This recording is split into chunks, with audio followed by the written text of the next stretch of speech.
ঘট স্থাপন হয়তো ঘট স্থাপনের আগে কি করা হয়?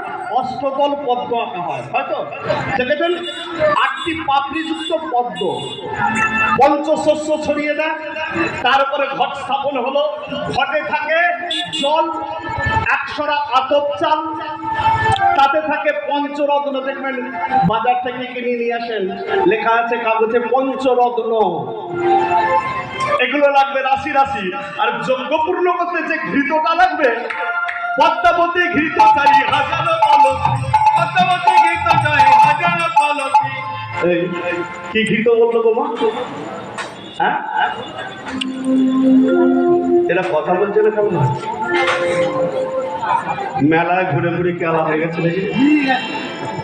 ঘৃতটার নাম কি বললো? পদ্মাবতী। পদ্মাবতী আপনাদের এখানে পাওয়া যায়? প্রতিজ্ঞা করে এসেছে, হ্যাঁও বলবো না, নাও বলবো।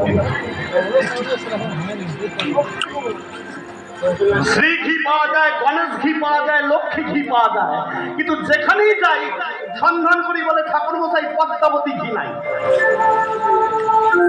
তো করজনে বলছে, গুরুদেব অনেক ঘৃতের নাম শুনেছি, পদ্মাবতী ঘৃতের নাম তো শুনিনি, এই প্রথম শুনছি। এই ঘৃতটা মিলবে কোথায়? বলে কোথাও মিলবে না।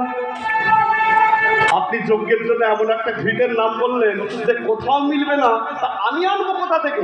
বলে এই ঘৃতটাই চাই, এই ঘৃতটা নাহলে যজ্ঞ হবে না। কিন্তু পাবো কোথা থেকে? বলে কোথাও পাওয়া যাবে না, তোমাকে নির্মাণ করতে হবে। তাহলে দয়া করে পদ্ধতিটা বলে দিন।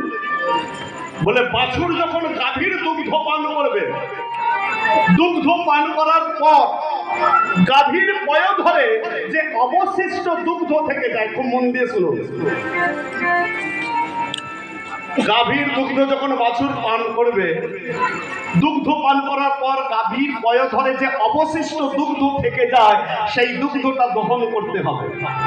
আর দেখবেন দুগ্ধ পান করার পর বাছুরের মুখের দুদিক থেকে ফেনা বাহির হয়, গাছ যাকে বলি, ওইটাকে নিয়ে এই দুধের সঙ্গে মিশ্রণ ঘটতে হবে।